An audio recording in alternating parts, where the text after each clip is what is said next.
eto na nga ang inaabangan natin ng official game na kung saan maglalaro si Renz Abando at ang makakalaban nila ay ang team ng Sonos Sky Gunners na ngayon nga ay meron ng Kevin Kiambao. Sa ngayon ay committed na muna ang mga Pinoy players natin sa kanilang mother team sa KBL, kaya naman isang mainit na bakbakan ang mapapanood natin sa game na ito. Narito na muna ang isang recap plays ni Abando sa KBL na kung saan nakalaban nila ang team ng Sonos Sky Gunners. Air Abando ang tawag kay Renz Abando sa KBL. Dinig natin ito mula sa mga commentators ng laro at kita rin natin yung suporta ng mga anyang Jungkwanjiang fans dito kay Renz Abando. Isang magandang depensa ang nagawa ni Abando na agaw ang bola, tumatakbo sila ngayon sa opensa at nauwi sa highlight play. Sa opensa ang depensa ni Abando, athletic na Renz Abando. Maganda ang bilis na ipinakita, fake tapos biglang drive sa right side. Naiwan na nga ang nagbabantay dito kay Renz Abando at dinig na dinig mo ang sigaw ng mga fans ng Abando.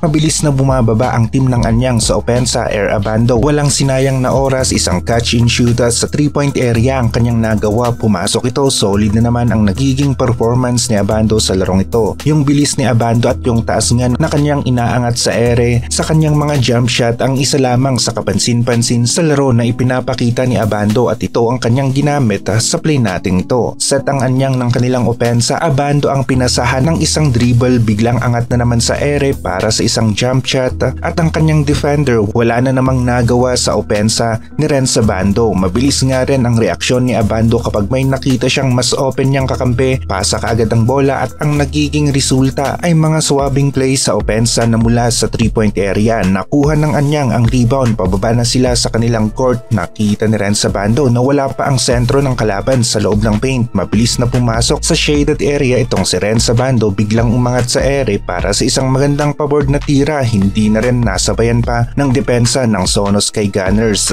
Mapapansin natin meron pa ngang pahang time si Renz Abando sa play na ito habang ang kanyang defender ay nawala na sa kanyang harapan. Depensa naman ang sumunod na ipinakita ni Renz Abando. Nasa likuran si Abando pero dahil na rin sa mataas tumalon ng ating pambato athletic na player ay nagawa pa rin niyang masabayan sa ere ang opensa ng kalaban. Isang magandang block mula dito kay Renz Abando. Mabilis ang paggalaw ni Abando, kita naman sa kanyang mga plays, nakakalusot sa depensa at may sumabit pa nga. Isa sa katangian ng laro ni Renz Abando ay ang kanyang tumatak nga na rebounding plays, kagaya na lamang dito. Nakuha ni Renz Abando ang rebound para sa second chance sa opensa at naipasok nga niya ang bola. Nakakabilib rin ang rebound play ni Abando, talagang inagaw ang bola sa ere laban sa mas malaking mama na kanyang nakasabayan. Maging ang mga kababayan nating mga Pinoy sa South Korea ay nanunood nga rin dito kay Renz Abando at meron na ngang fanbase si Abando sa team ng anyang. Dito siya nakilala at dito nga rin sa anyang nagsimulang tawagin si Renz Abando bilang Air Abando. Maging ang mga local fans ng anyang talaga namang suportado ang pambato natin. Kita naman natin yan sa audience area, panalo ang team ng anyang sa game na ito at isa ito sa pinakaletas na laro ni Renz Abando sa KBL bago siya umalis, pero ngayon nga ay nagbabalik at si Renz Abando suot naman ang number 10 na jersey at asahan natin na magiging mainit ang laro ni Abando sa KBL. Hindi niya sasayangin ang pagkakataon na ito para maipakita na siya pa rin ang nag-iisang Air Abando ng anyang. Merong magandang impact sa laro, mapa-open sa depensa at pagkuha na rin ng rebound. Isang magandang open match day ang mapapanood natin sa Sabado. Anyang laban sa team ng Sonos Sky Gunners, magiging maganda ang matchup na magaganap sa pagitan ni Renz Abando at Kevin Kiambao.